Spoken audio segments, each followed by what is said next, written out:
Welcome to another episode of Youth Squad, the podcast where we delve into essential topics that shape our world, but from a youth perspective.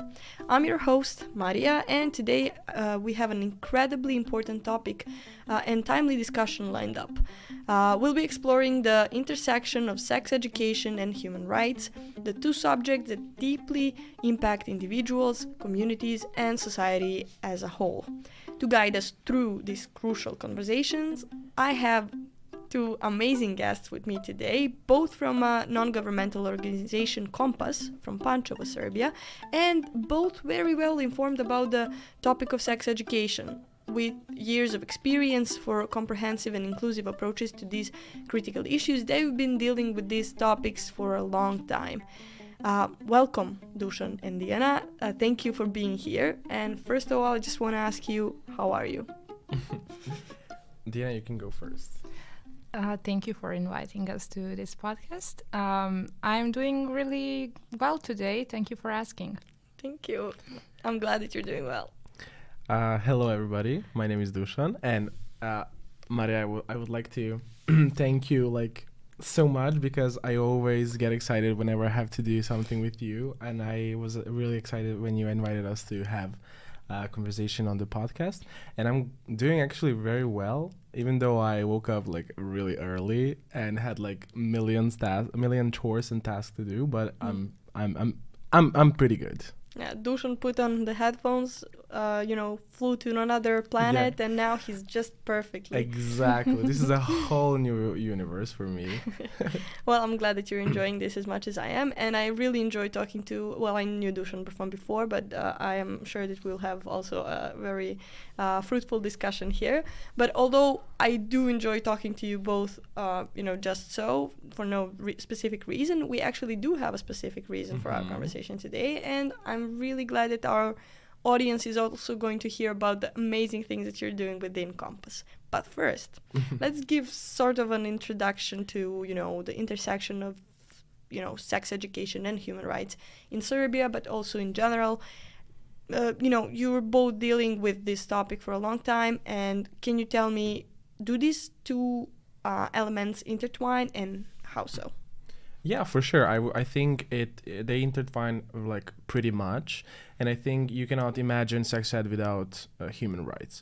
So first and foremost, I think we have to talk about right to education. And I think sexual education has to be seen from that perspective, because education is the right to education. Human rights principles such as the right to education emphasize that everybody, no matter the sexual orientation, no matter the economic situation, everybody has to have access to comprehensive sex ed. And I think that's the most basic thing when it comes to intertwining human rights and sex ed. Of course, after that we have right to health, and I think sex education is essential for ensuring the right to exercise right to health, both with young people and with everybody else. It provides individuals with the knowledge and skills to make informed decisions about their sex life, their body autonomy, and etc.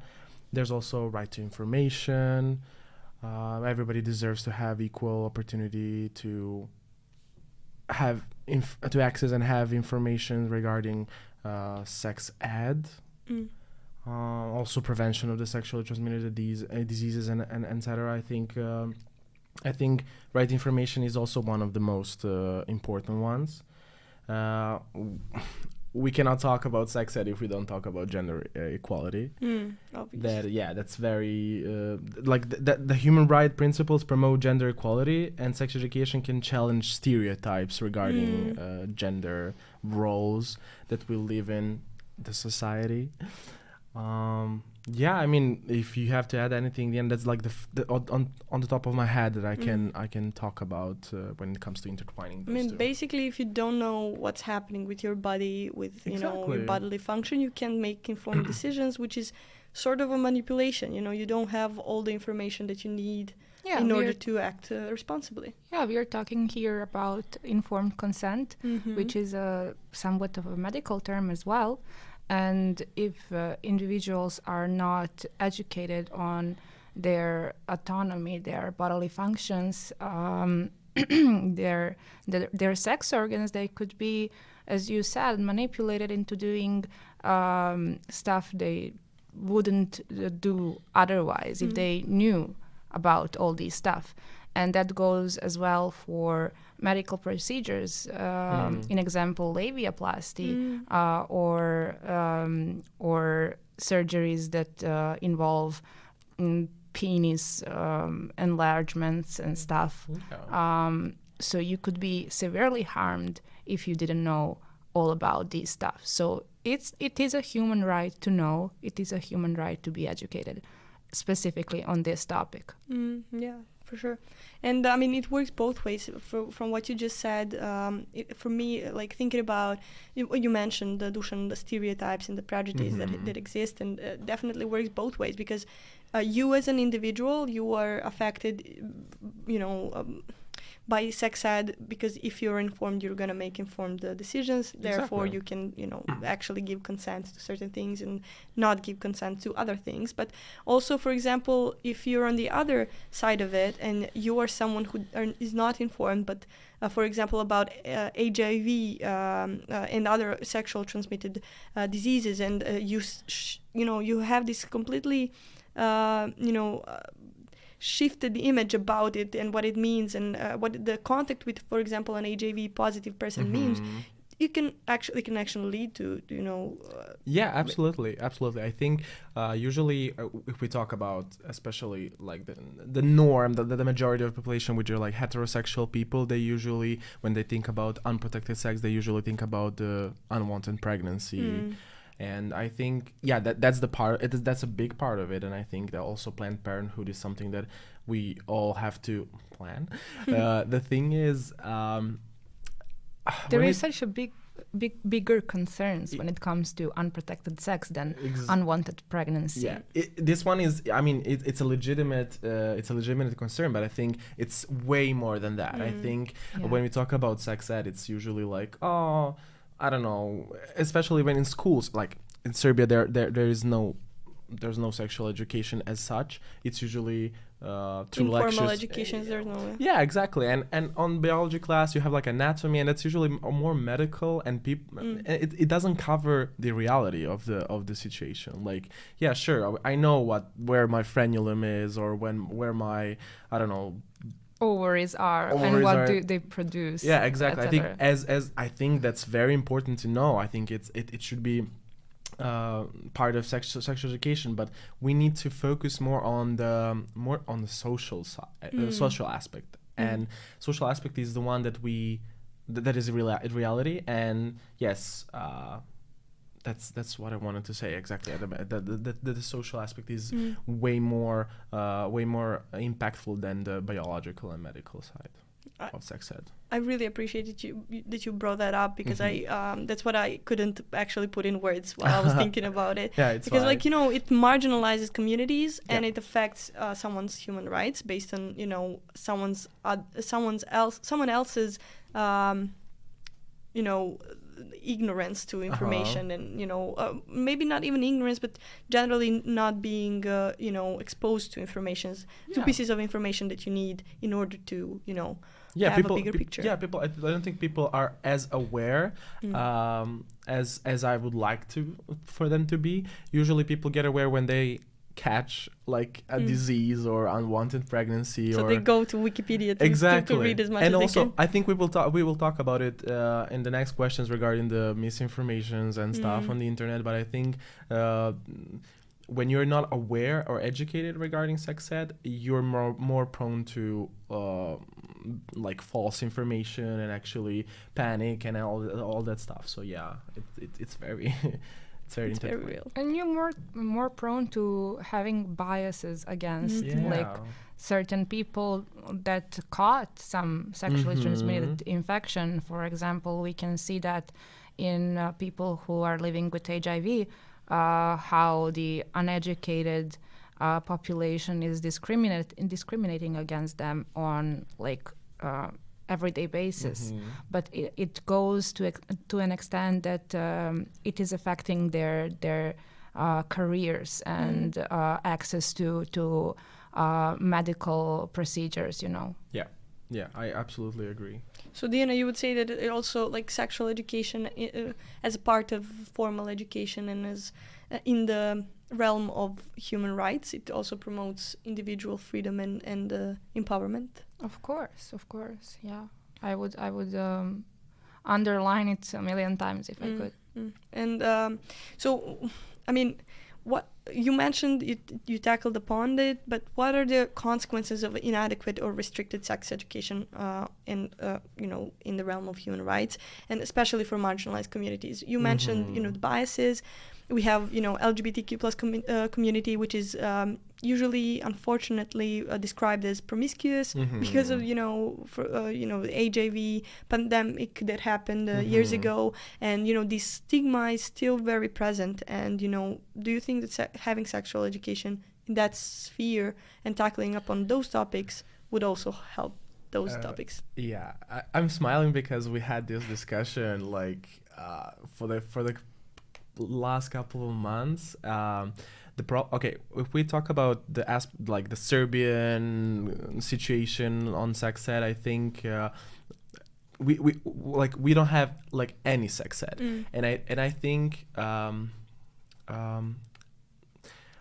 I think the queer inclusive sex ed is really important, and I don't think I can imagine it otherwise, because queer people are essentially they have to be a part of sex ed because of the sexual orientation, gender identities, all that stuff. And I think when it comes to Serbia, because this is the project that we're going to talk about called Get Sex Educated in English, we wrote this project with an idea to promote these videos that we shot in the schools.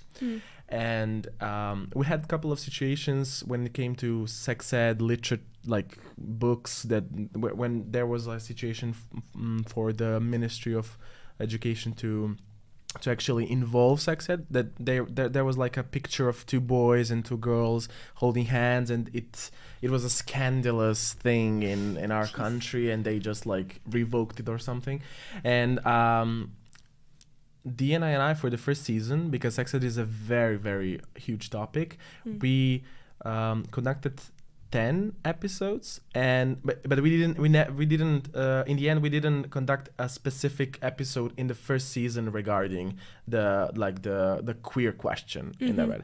But all throughout the episodes we mentioned sexual orientations, gender identities, and we tried to be inclusive when it comes to sex ed. And I think the question was, what are the consequences, right?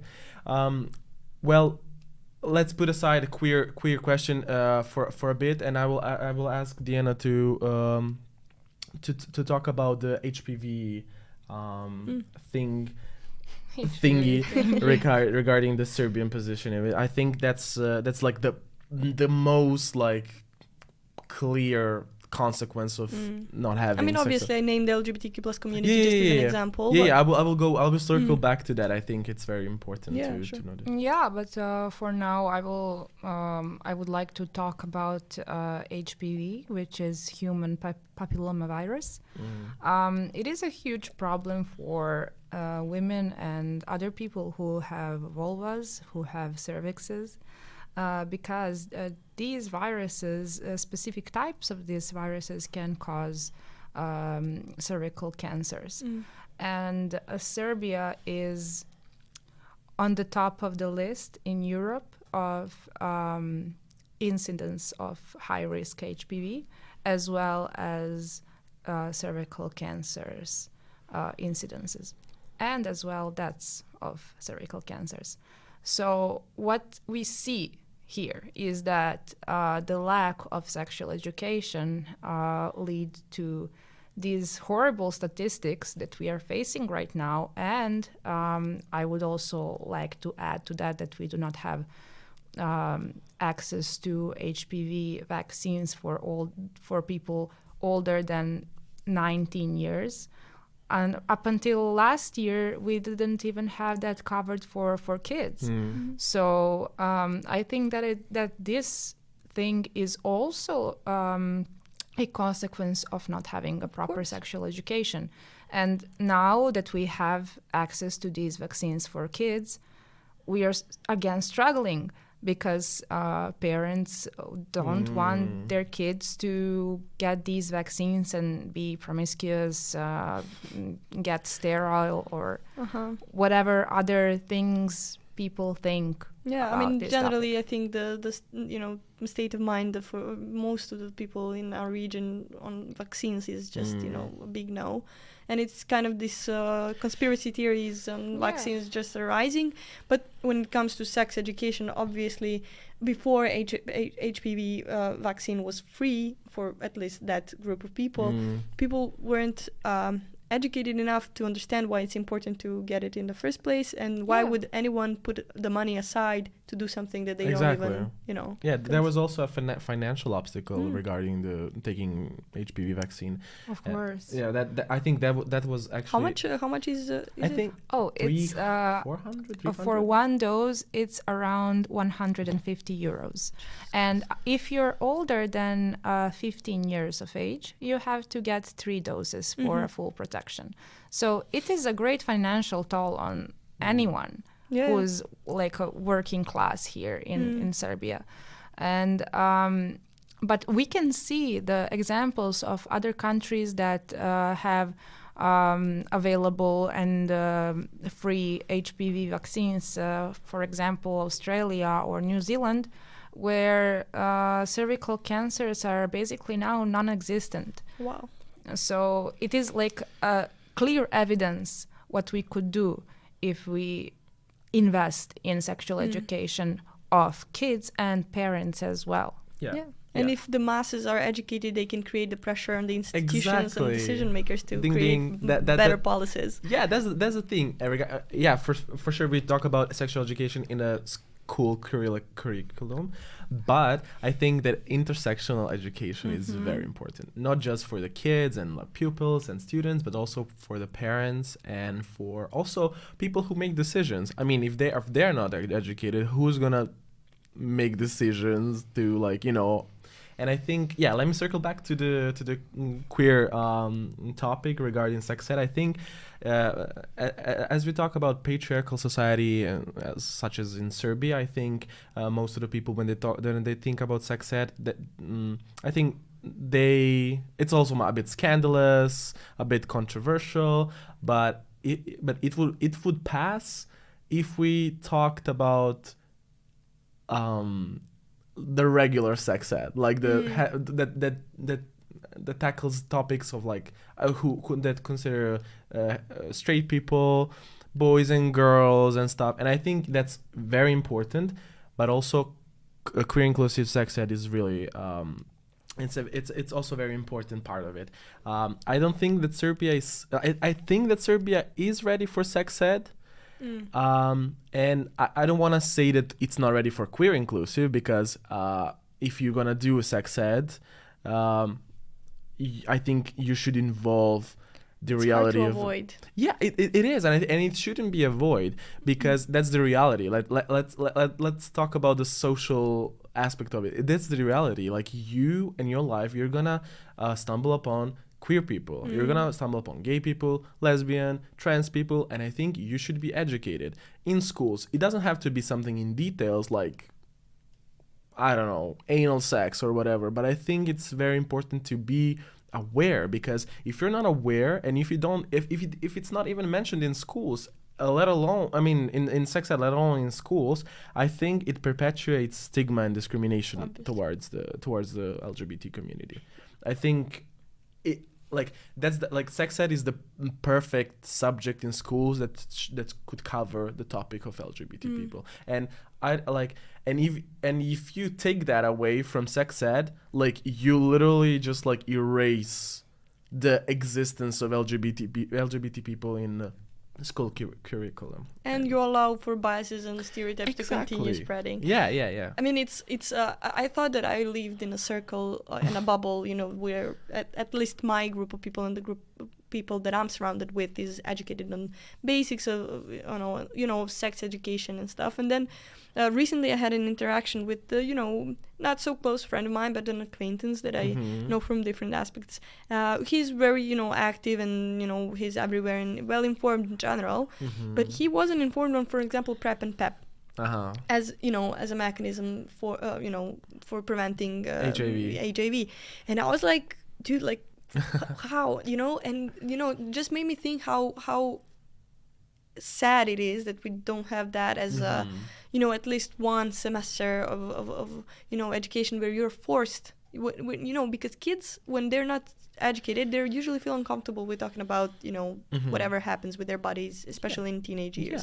But like, if you force them at least through formal education to get educated about these topics, and you do it properly, instead of scaring them not to have sex at all, but to have responsible sex, you can actually make a positive impact and change. And I'm very grateful that KOMPAS does that, at least through non-formal education, and that you actually gather big masses and huge groups of people, and you tackle these things through different various media formats. And it's really important because you're actually directly communicating towards young people, which are usually the most affected group. So thank you for appreciating our work. I'm probably your biggest fan. Thank you. I even have my notifications on. When KOMPAS posts something, I see it. So thank you for being my guest once again. And so let's circle back to the questions, because like, this is such a huge topic and I have so many questions, but like, I try to stay coherent. We love talking about this. Yeah, I mean, I assume you do. But like, we mentioned different marginalized groups. We mentioned different, social aspects and social groups that are impacted and unfortunately harmed by the lack of sex ed in formal education, and in general just information on sex ed. But for example, how does sex education contribute to the prevention of sexual violence and harassment, and how does it empower individuals, especially femme-presenting people, to establish healthy relationship based on consent and respect and so on? So I want to start talking a little bit about when should we implement sex education.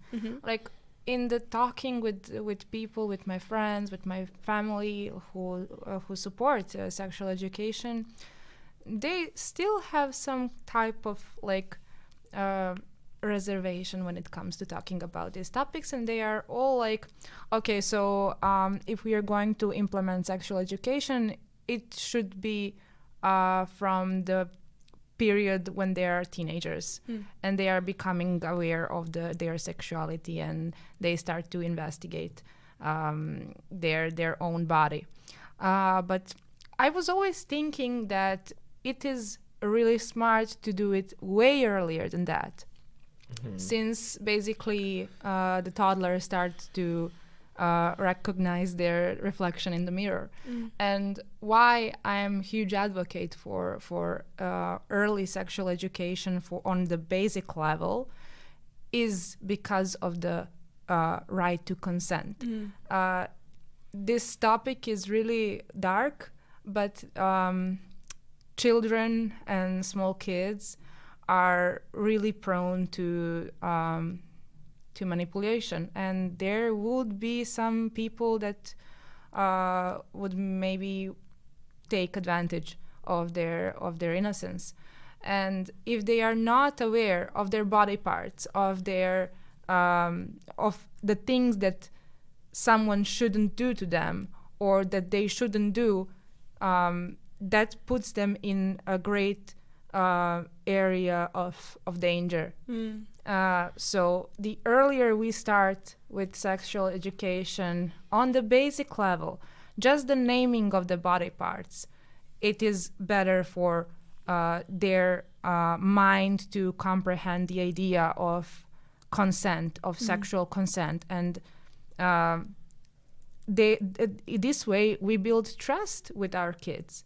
If they have trust in their parents if they talk to the kids about their body parts, they would be open to come to the guardians and to come to the parents when some horrible things are happening to them. And when you're well educated on these topics, you would be able to have your stance to say no. And as well, this goes to the other side. To understand that no is a full sentence. Yeah, to understand that no is a full sentence, that we cannot force someone to change their minds. And there is like a problem in and at least like hetero relationships, that boys are like pressuring girls, telling them like, if you love me, you would do that just a little bit, like you won't even like, you would enjoy it, you won't even notice me, like I would be done in 3 minutes. And like the constant pressure just goes to the unwanted situation for women in these relationships, and they at the end like they can say okay, whatever, just to put off the pressure of themselves. And I don't know if these boys really understand how harmful it is, and that the constant under the pressure isn't consent at all. And the idea of consent should be well covered in sexual education, so both sides can have like the idea of what it is and when to take it away, if they want to take it away. Absolutely. So well said. Like I want to give you an applause. Like thank you for that. Definitely, it empowers individuals to assert boundaries when it comes to like any sexual activity, whether you're a boy, girl, a different gender. It's like it's the basic human right you could exercise. It takes off the taboo off of the topic of sex, and what you mentioned, especially that situation of heteronormative and hetero relationships, when a boy is pushing a girl to have sex with him. It kind of seems like boys are taught that women exist for their own pleasure. I mean, for men pleasure, and it just I think that sex education, from my point of view, would also lift that stigma off of and help women understand that they are there to enjoy as well, and are allowed to, explore their bodies and do whatever they want with whomever they want. So thank you for mentioning that. That's really important. And when you're mentioning that as well, like there is like a narrative that is pushed onto the boys that distinguishes boys and girls as like hunters and prey, and that boys should hunt and be consistent, and the women are just like some passive objects that are like that will give you something for in return for your efforts. So they are being really pushy about some stuff, because that's what society teaches them to do, to be pushy, to to grab their opportunities, to be the hunters, and then for women to be the prey, and to not give sex for like that easily.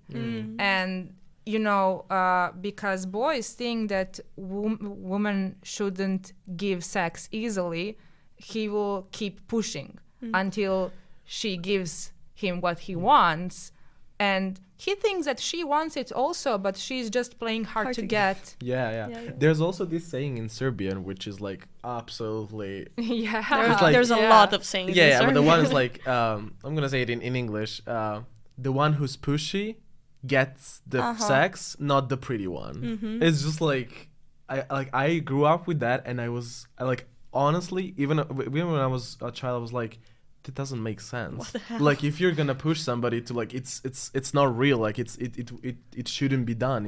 Yeah, change it with anything besides sex. Like, put like something else. In between like the words, except for sex, and you will see how not much sense that exactly. So we literally have it in the saying. So it's like it's really embedded in like in this in the culture, in the language, in the way how people, and language shapes how people think. Yeah. I think, and it's like there's a lot of problematic sayings in Serbian, and I think not just in Serbian, I mean in Serbo-Croatian, in our like in the common language. I think it also, I think, as language I think that language also reflects the society. Yeah, it's It like goes what came both the ways. first, Yeah, it goes chicken or the egg. It's just- exactly. yeah, I mean, we really, you can see how actually applicable sex education is, because it goes to the most intimate pores of our lives. Even the language that we use is a reflection of what we're missing in our formal education. Yeah. That's what, let me circle back. I think when people think about like taking sex ed to schools, they usually want to limit it to like medical and biology stuff, but it's way more than that, and it's way more than that, and we have to talk about social aspects. Like I would rather not have sex ed if you don't gonna talk about social aspect. I think it's like it's consent, it's body image, it's all like your self Perception of yourself. yeah, perception of yourself. I think it's very, very important. No, absolutely. Like the social dynamics, it all affects everything that how we see, how we perceive sex, how we engage sex, and everything. And for me, it's it's so interesting that people think that the biggest advocates against sex ed in schools are those who are saying that this sex ed is going to promote sex. As if we are not going to have sex if no one mentions it. Exactly. It's just so absurd for me. It's like, how do you imagine, like, do you really think that people before they could talk, like, they didn't have sex? I mean, come on, it's just something that's natural, and we have a choice to either do it responsibly or not do it responsibly. Exactly. And that's the whole point. Like, it's better for you to give people from the early age all the information, and that's what you said, like, it won't make people, like children, want to have sex or whatever. It's just gonna give them like a whole new world of like of the responsible actions they're gonna take when they, I don't know, grow older or whatever, whenever they want to or decide to have sex. I mean, we have evidence for what we are saying here, because when you see the cultures that do not have any form of sexual education in their school system, they have the greatest incidence of unwanted pregnancies, for example. So we are one of those countries that have really high number of unwanted pregnancies, of abortions per capita. So we can see the opposite in the countries that have some form of sexual education in their school system. So there is like a clear evidence that it helps, actually. It doesn't make people more promiscuous. Kids would, like teenagers will have sex, and that's the fact. And the only thing that we can do is give them proper education to empower them to make informed decisions about their bodies, and to minimize the damage of like unprotected sex. So yeah, like it's really important. Yeah, I mean, so for all those right wingers out there, if you're against abortion, just bring sex ed to schools, because then you're gonna cut down the abortion rates. No, I'm joking, but I mean, you're joking, but it's true. If you're thinking their logic, like they might even do something about it. Yeah. Who knows? Play their game. Yeah. Might as well. No, I mean, but like you mentioned unwanted pregnancies, and in the beginning of this conversation, we mentioned that unwanted pregnancies are the least of our concerns compared to a list of things that can happen if you have unresponsible sex. And that's why I'm really glad that something like KOMPAS, an NGO, exists, and I'm really happy that you started this campaign. So will you tell us more about it and what it represents and how it became, where did the idea come from, and so on? Okay. Whoever wants to. Okay, so I can see you're both very passionate about this. Both me and Diana, we are coordinators of the project, And we got this idea back in 2020.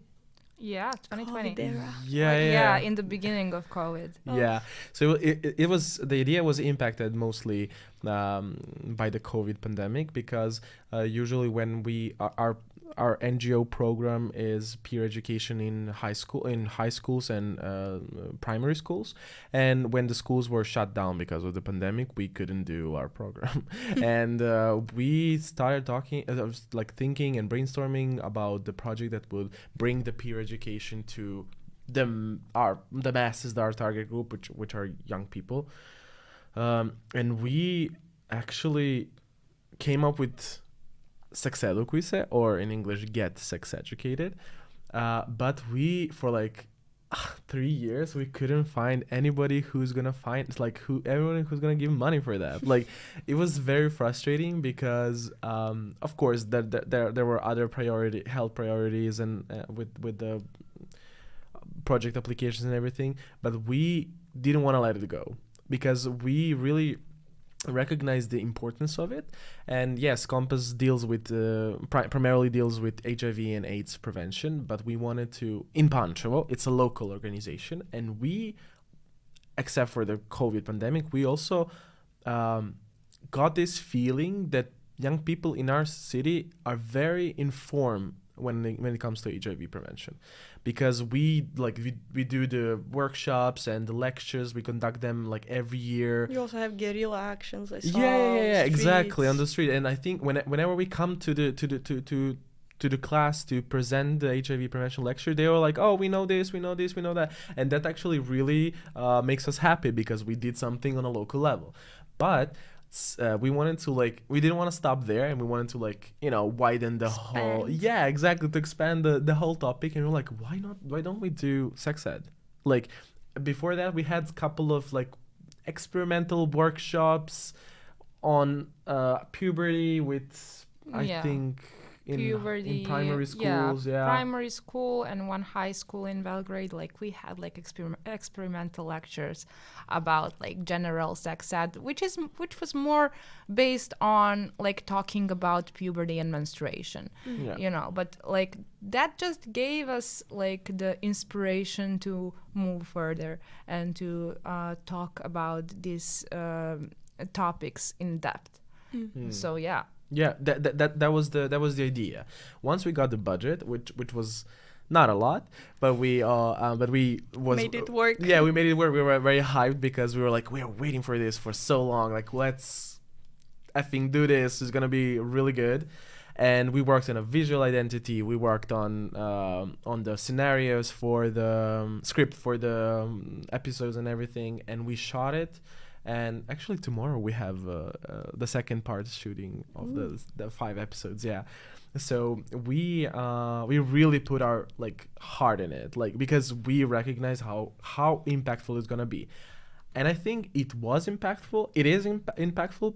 But of course there's a room for improvement. I think we need to work really a lot for when it comes to promotion, and I don't know, be in a partnership with maybe some institutions, and then and we promoted these videos. There were, as of now, as we speak, there are 4 episodes released. Tomorrow is going to be 5th one, and it's actually on consent. Oh wow. Yeah, what a coincidence. Yeah, it's called Consent and Sexy, and the episode. And that's the first 5 episodes, and I think they got a really good reviews from the young people. We also had our merch, which I'm gonna give you when we finish. I completely forgot.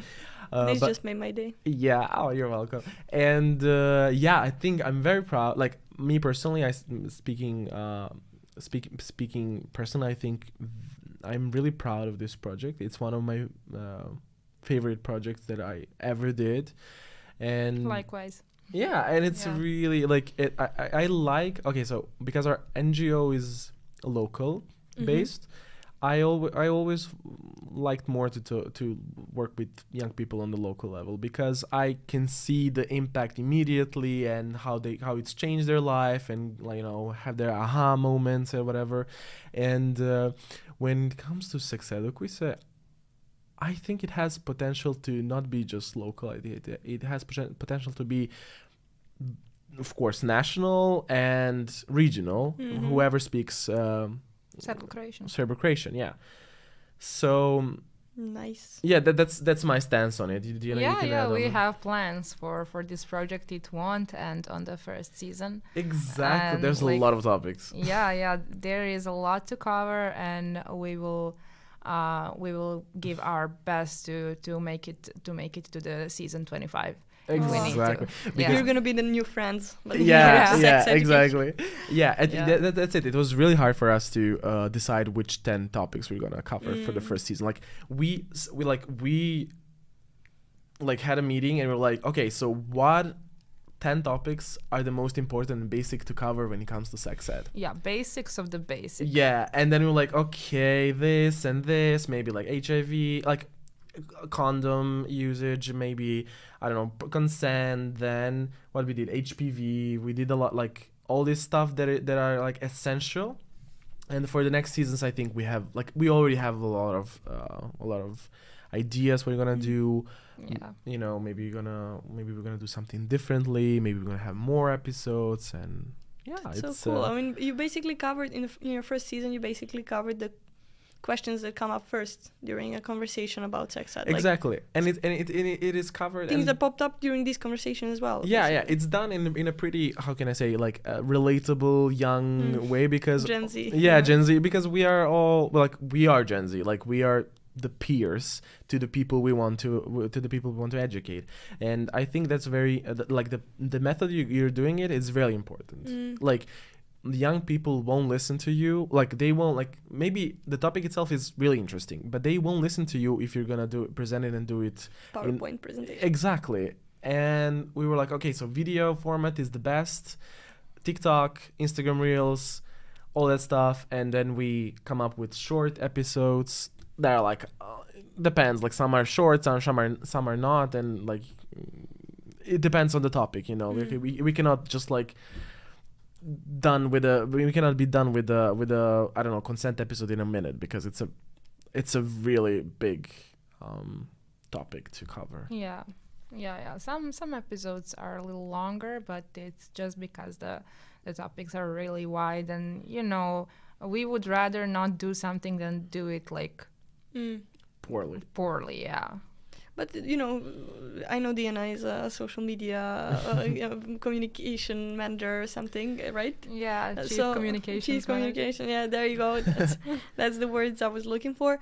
But so basically, social media, offer a lot of space for disseminating, bigger formats through social media in shorter formats, and this can help broader audience, and I think you're doing it in a really quality way, because I mean, I'm interested in your work and your topics. I was on the sex advocacy profile long before you started posting stuff actively and stuff, but I've seen other people who I know, like I've admitted before that on this podcast that I stalk on Instagram a lot, but so I'm not shy about it anymore, but like I've heard people outside of the aforementioned bubble, they talk about your campaign, and I think it's, from a point of view of someone who's the audience, I think it's really doing well, and I think you should continue doing it. Just, touches the sweet spot, as I would like to say it. So great. Like, I'm very proud when I actually hear this inside info from people who are not in our organization bubble. It's sometimes it's really hard to actually evaluate how your project is doing, because you're every day in it, like you know everything. Yes, it's going great, but like sometimes we have to step out of our shoes. Yeah, and I'm really glad that the feedback is really positive, and that we're gonna You slay. Oh my God, this was beautiful. For these moments, I would like to have a video podcast as well. This was so cute. Yeah, maybe next season. Yeah. Who knows? You heard it here first. I will post the link below in the description, so the listeners can also check out the episodes and everything. There's also English subtitles, so perfect. It's not limited to people who speak Serbo-Croatian. Perfect. You thought of everything. Yeah, of course. So yeah, I mean, you're doing something really important, and that's that happens when, you know, someone enters social media and they see your video and they're like, oh, cool, what is this? What is Dusan doing with this huge penis and whatever? The toy of penis. The toy. Okay. We're gonna cut it out. But generally, I mean, what is the... It's me. I'm sorry. No, it was a great joke. It was a good joke. It was a great joke, even. Oh my god. Okay, but my question is, what role do parents have, and the guardians, and you know, the caregivers, the first people that you interact with as a human on the earth? What role do they have in sexual education? Diana, you tackled upon it before in your answer, mentioning that, you know, children have to, you know, as soon as they recognize themselves, start talking about sex ed. And I saw on TikTok, you know, there are these songs that parents are creating for their, you know, little ones to, you know, map the parts of the bodies that no one should touch without them wanting to. I mean, basically it's the whole body, but of course, especially certain areas. And do you think that, you know, social media, and obviously you're targeting the young people, can also be a conversation starter for the parents and for those that are not on social media yet, but, you know, can be educated through your campaign and through their parents, you know? Do you understand me? Like, basically, if a parent comes across your video or your campaign, and, you know, do you think that it will be a conversation started within families and with those actors that are not even on social media? Like, I damn hope so. Like, I damn hope so that if some parents or guardians see stumble upon our videos, like, get an inspiration to talk about these issues with their kids. Because, like, as you said, and as we were talking, the role of parents and guardians in sexual education is huge. It goes way beyond like formal sexual education in schools. Everything, like, starts from our own home. And, like, we should really focus on adults who have children as well. Like, they have to be informed as well about these topics, so that they can start conversation with their kids as early as they seem appropriate, which I think is, like, as soon as they are able to recognize themselves in the mirrors. And, like, the trust that they build with their kids is essential when it comes to the sexual health of their children. Like, for me, I always had, like, trust relationship with my mom, but, for example, I didn't really talk about these specific things with her. And I know that even if she tried later in my life, it would be just super awkward because we never talked about this stuff before. So, like, if you don't build that trust early in life, it is really hard to build it later.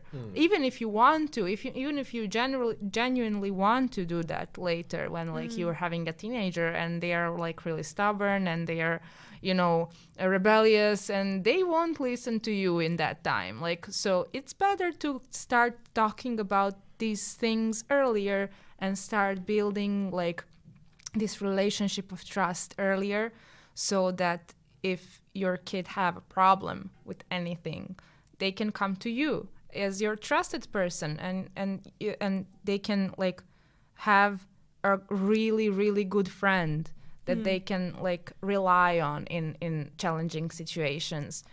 For example, like, I didn't go to the gynecologist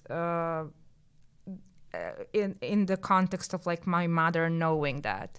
I was really ashamed to tell her that I went to gynecologist, you know, and I shouldn't have been, you know, and girls and boys shouldn't have, like, this concept of shame around these things. But it is, like, I don't think that it is anyone's fault, like anyone specifically. Yes. It is like a societal problem, like because parents do not talk about these things with their kids, and kids are later then ashamed to talk about these things with their parents, and it just goes like in a vicious circle. Parents are a vital role when it comes to sex ed, because as you said, like they are the first persons you meet when you come to this earth, and I think let me circle back to the intersectionality of sex ed. I think parents are the biggest allies when it comes to sex ed with schools, and the first level of the basic first level sex ed should be conducted by parents when the children are small. As Diana mentioned, it shouldn't be. It doesn't have to be something detailed. It should be just like something that is like age appropriate, I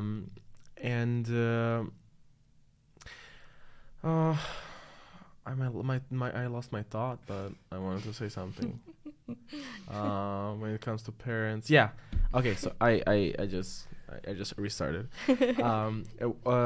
For example, as I said, like parents are allies when it comes to sex ed, conducting sex ed in schools, especially nowadays, because parents have a big impact on what goes into schools and curriculums, or like not just curriculum, but like in non-formal stuff. Like you cannot go into schools in the schools that actually focus on like this relationship with the students' parents.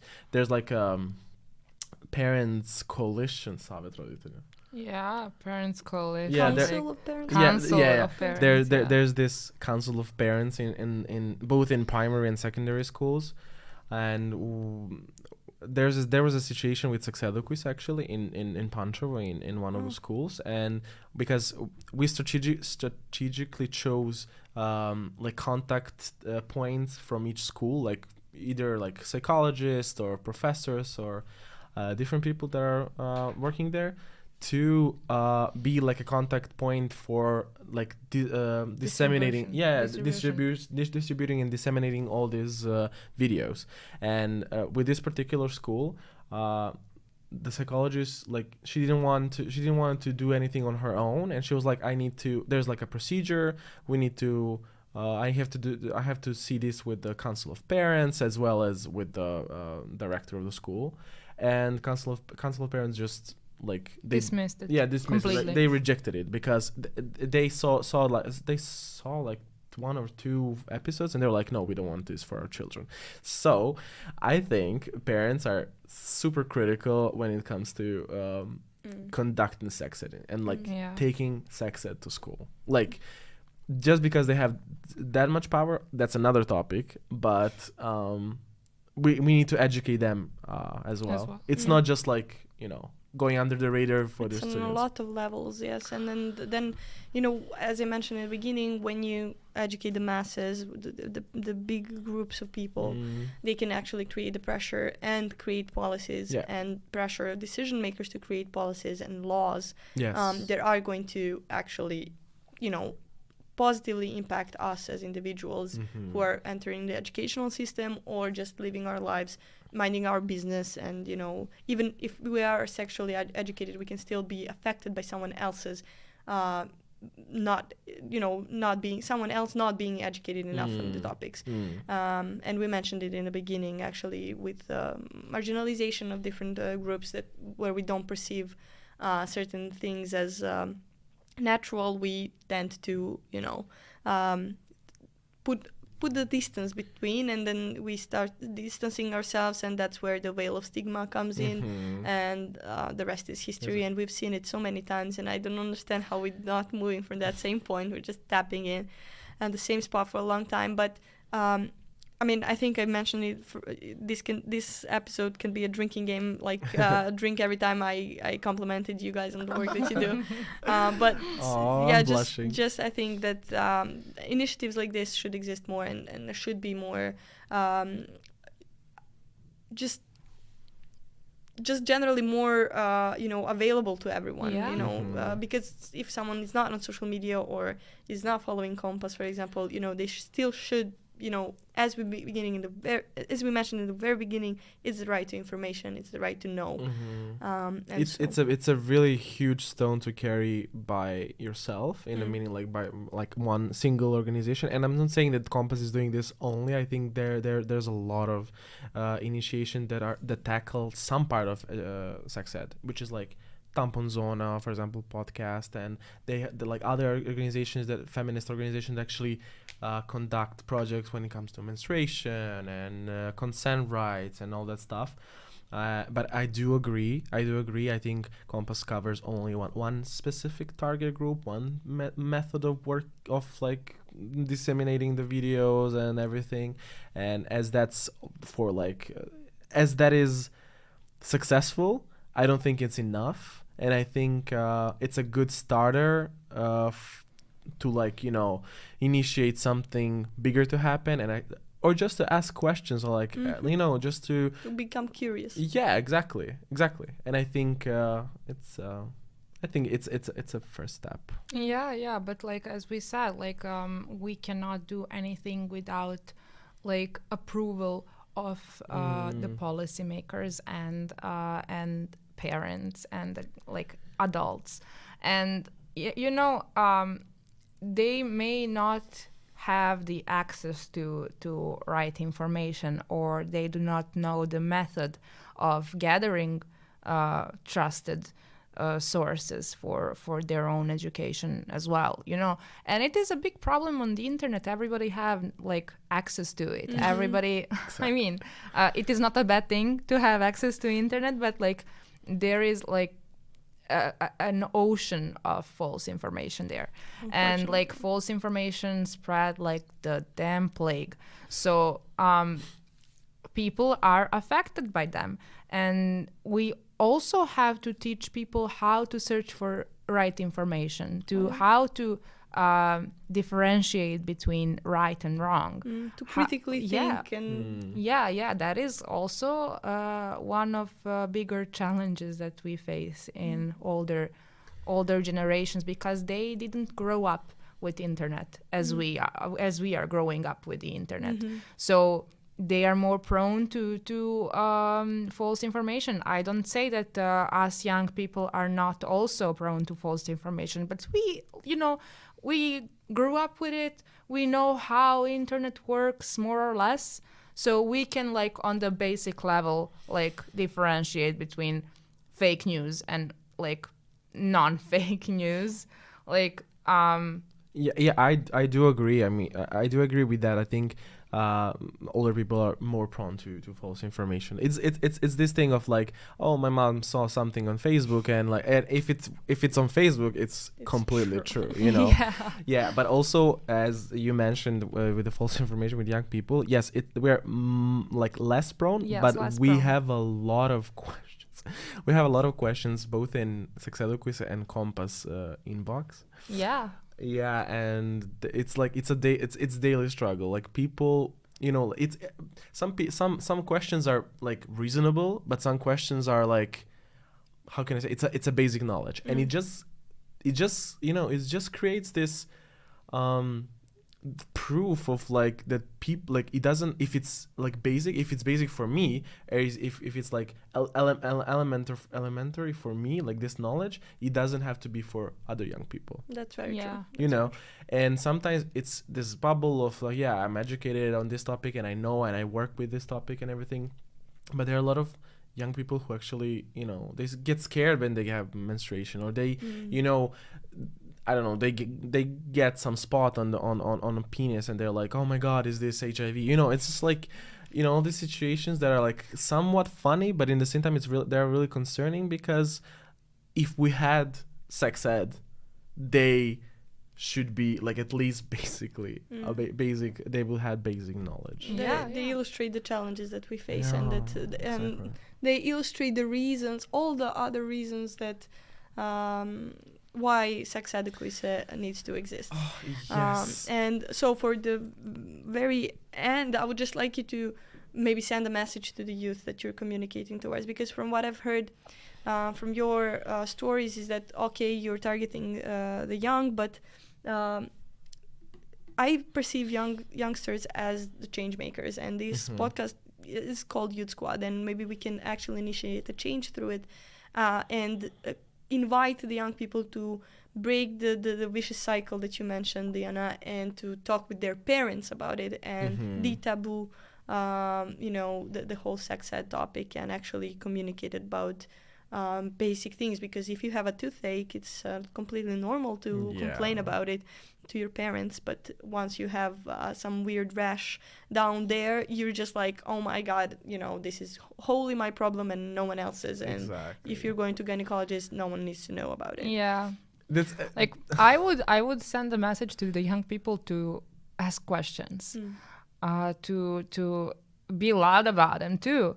And there is no stupid questions. There is just stupid answers. And if you know where to ask questions, you would get good answers. And like this is why I advise them to seek answers, to ask questions, and to trust science. And I am, as for my profession, which is a molecular biologist and physiologist, I really advise young people to believe science, not to believe some random, influencers, like or some untrusted sources. Then, like, if they see something on the internet and they think that this information is right, double check it. Check with the science. Always check with science.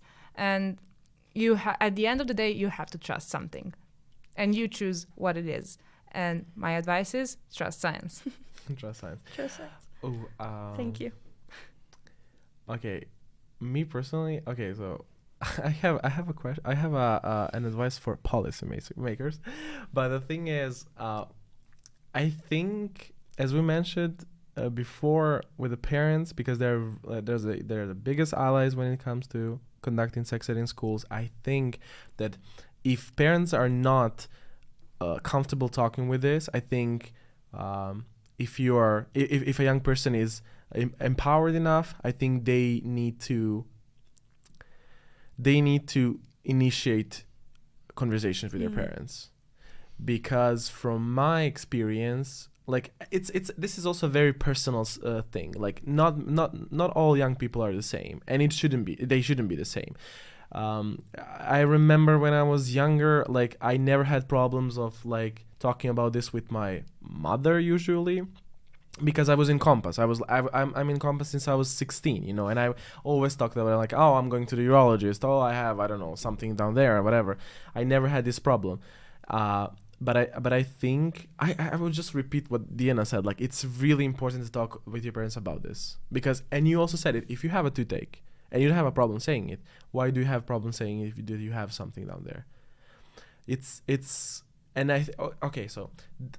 Sex ed is seen through sexualizing lenses, and it's nothing more than if you want to have it, and you have to not de-taboo it and normalize it. Like, you have to look at it through the lenses of education and health, like, concerns and science. Exactly. It's like nothing, like not everything is sexualized when it comes to sex ed. So basically, ask questions and desexualize sex ed. Exactly, because sexualization is something that prevents people from talking about it, because they feel ashamed. They feel, it's deeply rooted in the patriarchal society of Serbia and all that stuff. But like, if you go around it and be like, oh, this is because it's important for education and health and my personal health, I will talk about it. And when you talk about it, it becomes normalized. Yeah, this is what I was saying to the people on our panel discussion. Yeah. The question of sexual education is the question of public health. Yeah. Yeah. And that's a really good way to wrap up the episode, because we're talking about sex ed in the realm of human rights, and this is basically what sums it up. Basically, saying that sex ed is in public interest and it should be, perceived as such and nothing else. So desexualize sex ed and ask questions, be provocative, and trust science. That's our couple of key messages from this podcast episode, and I want to thank you for listening to the potentially the longest episode that we have on the series. But I was so immersed in the conversation that I didn't even notice that time flew by. I'm very thankful and grateful that you were my guests. I will make sure to have you back as soon as possible, and I'm looking forward to see what you're going to do next. Thank you so much. We had such a great time. Like, thank you for all the experience, both with podcast experience and this conversation. I really get like inspirational when I talk with people who are doing something for their peers and for the people in their country. Likewise. Thank you. I'm showing them hearts now. Hearts. Thank you all for listening. See or hear you in the next episode. Thank you for listening to Youth Squad. My name is Maria. The Youth Squad podcast series is recorded under a small-scale project in the field of youth called Voicehood of Youth, which will cover 4 topics: human rights, gender equality, European multiculturalism, inclusion and diversity, and active participation. The project is implemented within the Erasmus Plus program and is financed by the Swedish National Agency. Thank you for tuning in, and make sure you stay tuned for another episode.